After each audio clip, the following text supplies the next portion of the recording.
Hello everyone, welcome to texture myth. आज के session में हम एंगुलर से रिलेटेड एक और टॉपिक कवर करेंगे, जिसमें हम देखेंगे कि किस तरह से हम कस्टम पाइप की हेल्प से एक नंबर को या किसी डॉलर को रुपीस में कन्वर्ट कर सकते हैं। ठीक है, इससे पहले वाले सेशन में हमने क्या देखा? हमने बस बेसिक इंट्रोडक्शन देखा कि कस्टम पाइप क्या होता है, कैसे हम कस्टम पाइप को क्रिएट कर सकते हैं और उसके कौन कौन से कमांड्स हम यूटिलाइज करते हैं। ठीक है, बट इस सेशन में हम और डिटेल में पढ़ेंगे कि कैसे हम एक पर्टिकुलर पाइप खुद का जनरेट कर सकते हैं, जिस पाइप को हम यूज करेंगे करेंसी कन्वर्टर के लिए। ठीक है, उसके थ्रू हम करेंसी को कन्वर्ट करेंगे और बिल्कुल सिंपल प्रोग्राम होगा, क्योंकि इससे पहले हम डिटेल में और चीज़ें एडवांस देखें उससे पहले बेसिक समझना इंपॉर्टेंट है। तो उसी वजह से मैं आपको पहले एक बिल्कुल सिंपलेस्ट पाइप बना के दिखाऊंगा, जिस पाइप की हेल्प से हम किसी भी नंबर को या किसी भी करेंसी को कन्वर्ट कर सकते हैं दूसरी पर्टिकुलर करेंसी के अंदर। ठीक है, बट सेशन शुरू करने से पहले जस्ट एक रिकमेंडेशन है कि अगर अभी तक आप लोगों ने पहले वाले सेशंस नहीं देखे हैं तो आप पहले उनको देख सकते हो, क्योंकि जो पूरी प्लेलिस्ट है एक प्रॉपर सीक्वेंस और सिंक में है। तो अगर आप उसको सीक्वेंशियली ही फॉलो करोगे तो और भी ज़्यादा ईजी रहेगा आप लोगों के लिए ऑनगोइंग टॉपिक को समझना और उसको इम्प्लीमेंट करना, क्योंकि अभी हमारा मेन ऑब्जेक्टिव क्या है कि कैसे हम एक करेंसी के लिए पाइप बना सकते हैं। ठीक है, ऑल राइट, तो अब स्टार्ट करते हैं। देखो, सबसे पहले चलेंगे HTML फाइल पे, वहाँ पे हेडिंग्स वगैरह सेटअप कर देते हैं। तो एंगुलर 19 गोस बाय टेक्सचर मिथ, इसके बाद में हम एक और हेडिंग दे देते हैं यहाँ पे H2, और वहाँ पे आज अपना मेन जो टॉपिक है उसका टाइटल दे देते हैं। तो आज हम बनाएंगे $2 रूपी कन्वर्जन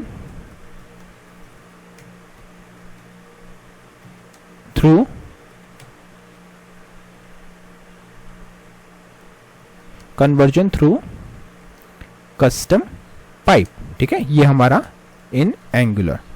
तो ये अपना आज का एजेंडा रहेगा कि हम डॉलर को रुपी में कन्वर्ट करेंगे, किसके थ्रू? कस्टम पाइप के थ्रू। ठीक है, तो हमें ये तो पता चल गया कि हमें एक पाइप क्रिएट करना है। तो मैं पहले एक बार इसको रन करके दिखाता हूँ। ng-serve हमने किया, हाइफन ओपन किया, या एक काम करते हैं, पहले अपन पाइप क्रिएट कर लेते हैं। ठीक है, तो पाइप हमें बनाना है किसके लिए? डॉलर से रुपी कन्वर्जन के लिए। तो यहाँ पे हम पाइप के लिए कमांड लिखते हैं। मैं शॉर्ट कमांड लिखूंगा, लॉन्ग कमांड मैंने आपको लास्ट सेशन में भी बताया था। तो अभी हम लिखते हैं G for generate, Ng for angular, और फिर यहाँ आ जाएगा P फॉर पाइप, और यहाँ पे आ जाएगा पाइप का नेम। तो मुझे करना करेंसी को कन्वर्ट, तो मैं यहाँ पे बनाता हूँ करेंसी कन्वर्टर। ठीक है, तो मैंने जैसे आपको लास्ट सेशन में भी बताया था कि जब भी पाइप्स बना रहे हो तो मेक श्योर करना कि उसका नेम ऐसा रखो जो आपको खुद को पता चल जाए कि किस रीजन से आपने इसको क्रिएट किया था। और बेटर अप्रोच ये रहती है कि जो भी पाइप बना रहे हो किसी फोल्डर के अंदर बनाओ, है ना। तो यहाँ भी हम एक फोल्डर बनाएंगे माय पाइप्स नेम से। उसका रीजन बस इतना सा है कि सब कुछ आपका एक ही जगह पर ना हो, एक प्रॉपर फोल्डर में आप चीज़ों को मेंटेन करोगे तो इजी रहेगा। तो हमने यहाँ क्या लिख दिया? My pipes.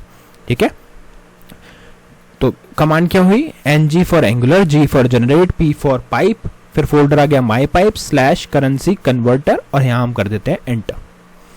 एंटर किया, कुछ सेकंड्स का वेट करेंगे। अब आप देखोगे एक फोल्डर जो है वो ऐड हो चुका है यहाँ पे, और इसमें 2 फाइल हमारी क्रिएट हो चुकी है। पहली फाइल जो है हमारे पास वो है करेंसी कन्वर्टर pipe.spec.ts। ठीक है, और सेकंड जो फाइल है करेंसी कन्वर्टर .pipe.ts। ठीक है, अब जो स्पेक फाइल है वो, जैसा कि मैंने आपको पहले भी बताया था कि उसको हम यूज़ नहीं करते हैं ना, अभी के लिए हम इसको यूज़ नहीं करेंगे, वो टेस्टिंग के लिए होती है, वो मे बी बाद में हम करें। बट अभी हम मेन जो यूज़ करेंगे वो क्या होगा? ये वाली फाइल करेंसी कन्वर्टर .pipe.ts, वहाँ पे ही हमारा मेन लॉजिक आएगा। ठीक है, अब ये दोनों फाइल किस में बनी है? माय पाइप्स फोल्डर के अंदर। तो यहाँ हमारे पास फोल्डर में दोनों फाइल आ गई, जो बिल्कुल ओके है। स्पेक फाइल कुछ ऐसी दिखती है, और जो हमारी मेन फाइल है TS फाइल, वो कुछ इस तरह से दिखती है। ठीक है, अब आप लोग चाहो तो डिटेल में इसके बारे में भी पढ़ सकते हो। इनफैक्ट अगर आपको कोई सेशन में कुछ भी डाउट होता है तो आप मेरे से पूछ सकते हो, बट अभी मैं आपको इतना डिटेल में इसलिए नहीं बता रहा, अदरवाइज आपको थोड़ा सा कॉम्प्लेक्स लगेगा।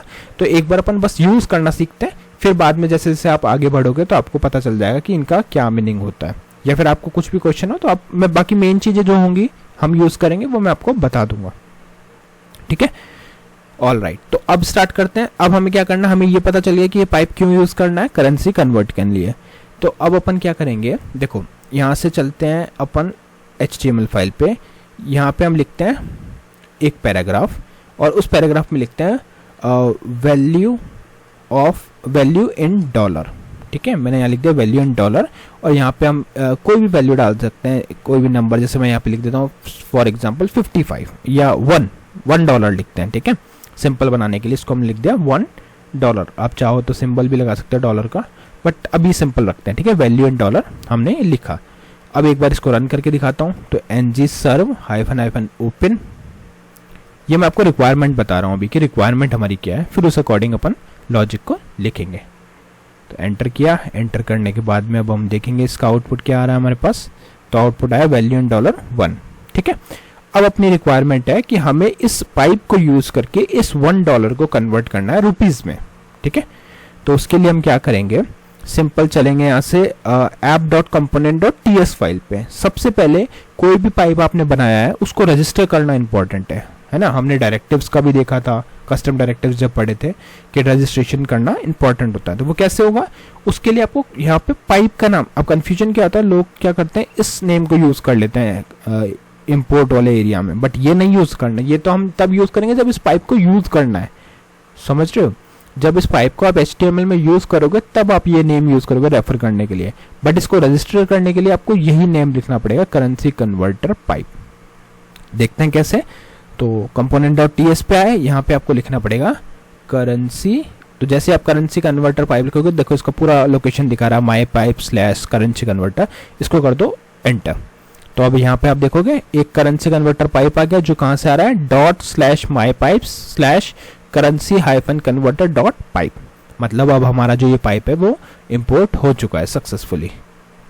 ठीक है, यहाँ तक क्लियर है। तो इस फाइल में तो आपको अभी के लिए इतना ही करना है। अगर आप कुछ वैल्यूज भी यहाँ पे डिफाइन करना चाहते हो तो वो कर सकते हो, बट मैं अभी आपको सिंपल वे में बता रहा हूँ, इसलिए सिर्फ हमने यहाँ पे इसको इंपोर्ट कर लिया। नेक्स्ट अब क्या करना है, app.component.html पे जाना है, और यहाँ पे अब हम उसको पाइप को यूज करेंगे। तो उसके लिए आप यहाँ पे लिख दो पहले p, और यहाँ लिखेंगे वैल्यू इन रुपीज। अब क्वेश्चन आता है कि अभी तक हमने ऐसा कोई लॉजिक तो लिखा नहीं जो उसको रुपये में कन्वर्ट करेगा, तो फिर वो कैसे हम करेंगे। तो उसके लिए हमें पहले लॉजिक लिखना पड़ेगा। तो चलेंगे currency.converter.pipe पे। यहाँ पे देखो ये वैल्यू जो है ना ट्रांसफॉर्म फंक्शन में, ये क्या रिप्रेजेंट कर रहा है कि जो भी वैल्यू हम वहां से पास करेंगे वो वैल्यू में आएगी। ठीक है, अब हमें पता है करेंसी कन्वर्ट करनी, तो उसका टाइप क्या होना चाहिए, नंबर। तो यहाँ पे आप क्या लिख दोगे, अननोन की जगह नंबर लिख दोगे। ठीक है, यहाँ पे नंबर आ गया, मतलब अब हम जो भी वैल्यू रिसीव करने वाले हैं वो एक नंबर होगी। ठीक है, अगर आपने वहां पे स्ट्रिंग पास करा तो वो एरर दे देगा कि यहाँ पे एक नंबर एक्सपेक्टेड है। आर्ग्यूमेंट वाला पोर्शन है, ये हम मे बी अगले सेशन में देखेंगे एक आर्ग्यूमेंट के साथ कैसे करते हैं, बट स्टेप बाय स्टेप चलते हैं जिससे कि इजीली समझ आए। ठीक है, तो एक नंबर हमने यहाँ पे डाल दिया। अब इसको हम परफॉर्म करेंगे यहाँ पे। तो लॉजिक सिंपल सा ही लिखेंगे, यहाँ लिखेंगे वैल्यू इनटू, अब सपोज आपका $1 का भी करंट रेट चल रहा है 85 रुपीज, तो मैं यहाँ पे सिंपली लिख दूंगा 85। ये जस्ट एक एग्जांपल है, करंट वैल्यू हो सकता है कुछ और भी हो, तो आप जो भी वैल्यू रखना चाहते हो वो रख सकते हो। ठीक है, इतना कर दिया। अब इसको कर दो सेव। अब हमें इसे यूज करना है, तो यूज करते टाइम हमें ये वाला नेम कॉपी करना पड़ेगा। ये चीज आपको पता होनी चाहिए, इंटरव्यूज में भी कई बार पूछा जाता है कि रजिस्ट्रेशन के टाइम कौन सा नेम यूज करते हैं और यूज करते टाइम, तो यूज करते टाइम ये वाला नेम आएगा। कॉपी किया, HTML पे गए, यहाँ पे अब आपकी जो भी वैल्यूज, तो मैंने यहाँ लिखा वैल्यूज इन रुपीज यूजिंग, यहाँ ब्रैकेट में डाल देते हैं यूजिंग पाइप। ठीक है, और यहाँ पे डबल कर्ली ब्रेसेस, और उसके अंदर वैल्यू डाल देते हैं, सपोज मेरे पास 1 पाइप सिंबल, और यहाँ पे अपना पाइप आ गया। सेव किया, रिफ्रेश किया, तो आउटपुट में कितना आ रहा है 85। तो क्या हुआ, उस लॉजिक में वो पाइप कॉल हुआ, उस पाइप में जो लॉजिक था उस अकॉर्डिंग 85 हमारे पास आ गया। ठीक है, अगर यहाँ पे मैं इसको कर देता हूँ $5, सेव किया, रिफ्रेश किया, तो $5 के अकॉर्डिंग कितना हो गया 425। ठीक है, सपोज हमारे पास है $100, सेव किया, रिफ्रेश किया, तो $100 के अकॉर्डिंग 8585 रुपीज हम कंसिडर कर रहे हैं $1 का। ठीक है, यहाँ तक क्लियर है। और जो हमने वहां पे नंबर पास किया था उसका रीजन क्या था, अगर सपोज मैं यहाँ पे से ABC पास कर देता हूँ जो कि इनवैलिड है, तो यहाँ पे आपको एरर मिलेगा। क्या मिल रहा है, argument of type string is not assignable to parameter of the type number. क्यों, क्योंकि वहां पे हमने ये चीज मेंशन की है कि जो भी वैल्यू हम रिसीव करेंगे वो एक नंबर होगा। ठीक है, तो जब तक यहाँ पे नंबर पास नहीं होगा तो लॉजिक वर्क नहीं करेगा। अब $54 का देखना है, $54 का 4590, ये आपका कॉस्ट आ गया। क्लियर, तो आई थिंक अब आपको ये चीज़ क्लियर हो गई होगी कि कैसे एक सिंपल सा हम पाइप क्रिएट करते हैं, और उस पाइप में हमने देखा कि कैसे हम एक पाइप बनाते हैं जो पाइप हमें यूज़ करना है किसी करेंसी को डॉलर से रुपीज़ में कन्वर्ट करने के लिए। ठीक है, नेक्स्ट सेशन में हम और इसके एग्जांपल देखेंगे कि कैसे मल्टीपल पैरामीटर्स हम लेते हैं, इफ एल्स वगैरह, ये सब चीज़ें स्टेप बाय स्टेप हम पढ़ेंगे। ठीक है, तो आज के लिए इतना ही था। नेक्स्ट सेशन में बाकी टॉपिक डिस्कस करेंगे। So thank you for watching Tech share.